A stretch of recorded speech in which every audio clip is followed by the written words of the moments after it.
Your actions have threatened China's sovereignty, security, and related rights and interests. To avoid miscalculations, leave and keep far off immediately. Over.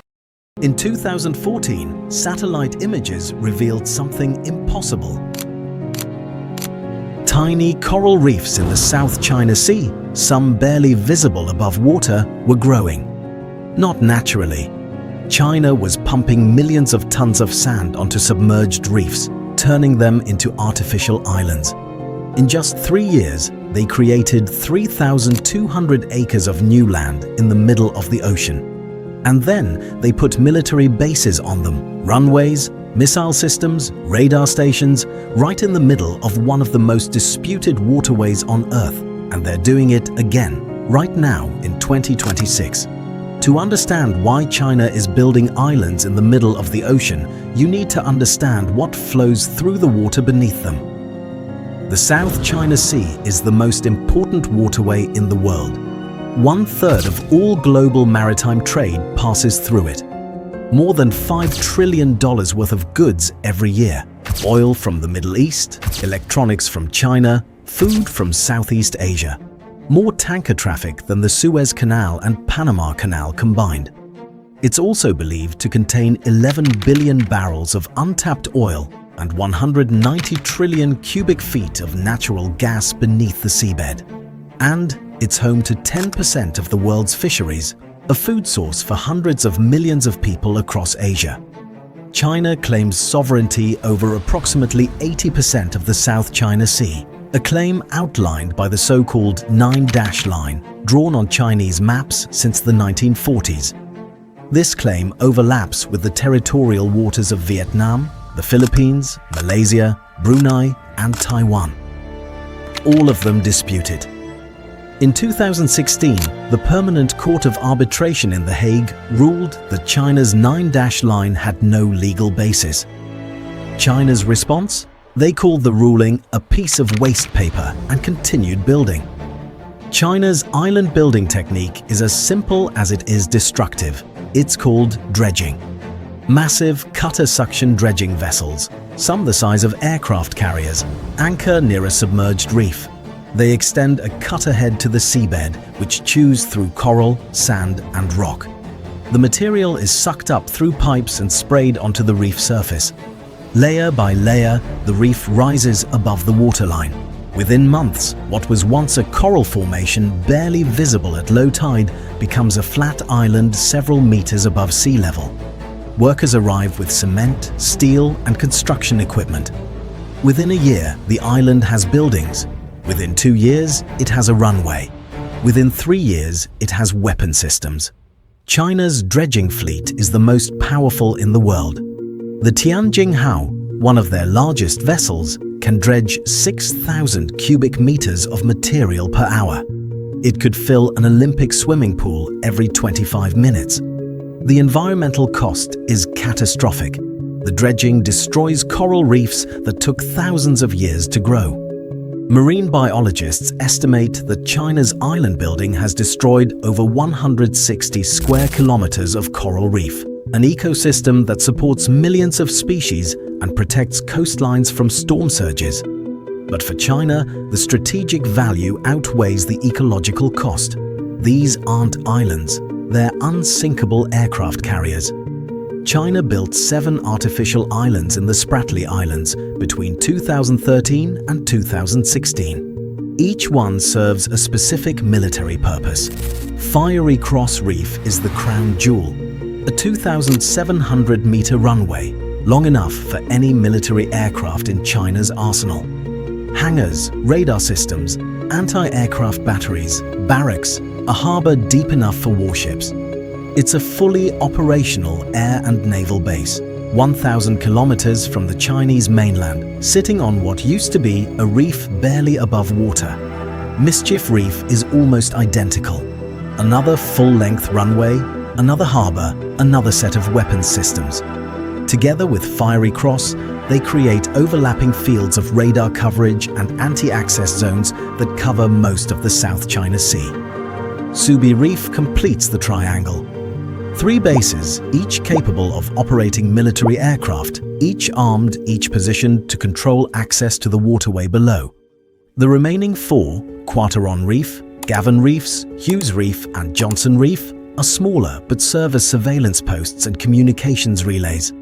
Together, the 7 islands form a network that gives China intelligence coverage over virtually the entire South China Sea. US Admiral Harry Harris named it the Great Wall of Sand. The analogy is accurate. It's a defensive barrier built to control territory. Except this one is built on water. For nearly a decade after 2016, China's island building appeared to pause. Analysts thought international pressure had worked. They were wrong. In October 2025, satellite images revealed that China had begun massive dredging at Antelope Reef in the Paracel Islands, 400 kilometers from Vietnam. By March 2026, the reef had been transformed into an island covering 600 hectares, roughly 6 square kilometers.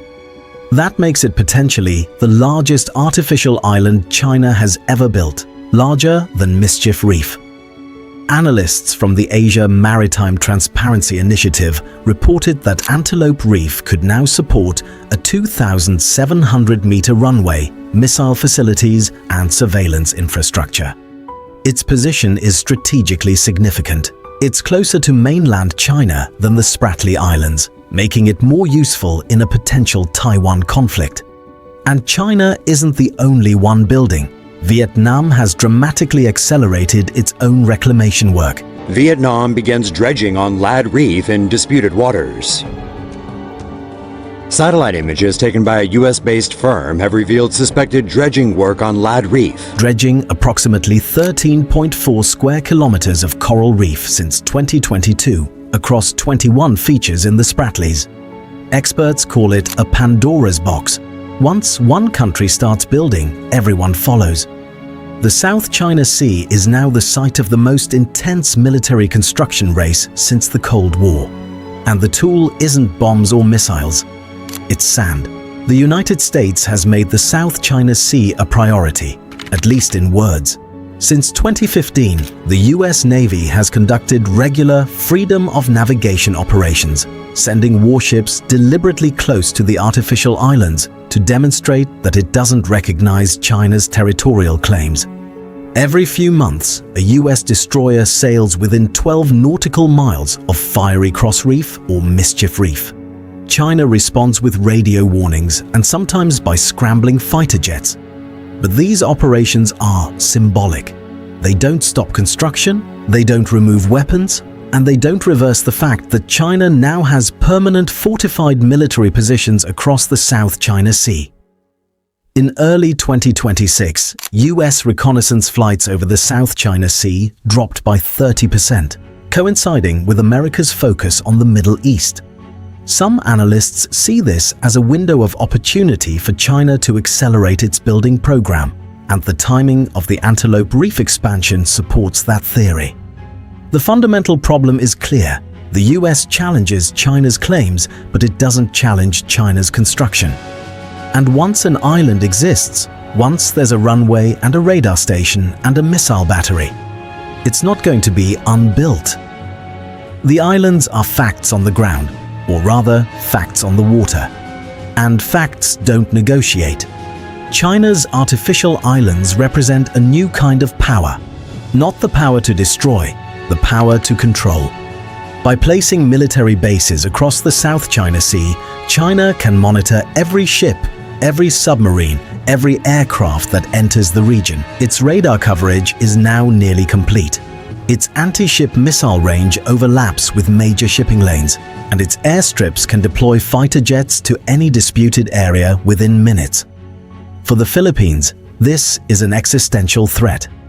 Filipino fishermen have been blocked from traditional fishing grounds by Chinese Coast Guard vessels. In 2024, Chinese ships used water cannons against Philippine supply boats near 2nd Thomas Shoal. Confrontations have become routine. For Vietnam, it's a territorial crisis. Islands that Vietnam claims as its own are being built up by China and are now military installations. For the global economy, it's a vulnerability. If China ever chose to restrict shipping through the South China Sea, the way it restricted rare earth exports in the past, the economic impact would be measured in trillions. And for the environment, it's a disaster. Thousands of years of coral reef growth destroyed in months for military bases that may never fire a shot. The South China Sea was once one of the most biodiverse marine environments on Earth. Now, large sections of it are construction sites. China's artificial islands teach an uncomfortable lesson about the modern world. International law said these islands were illegal. The world's highest court agreed. The most powerful navy on Earth challenged them. Environmental organizations condemned them. Media documented every acre, and none of it mattered. The islands exist, the bases are armed, the runways are operational, and every year China builds more.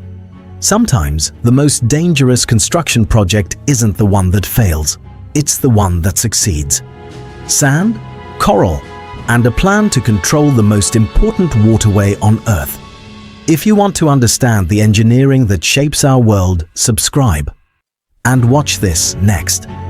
One country built a dam so big it almost started a war.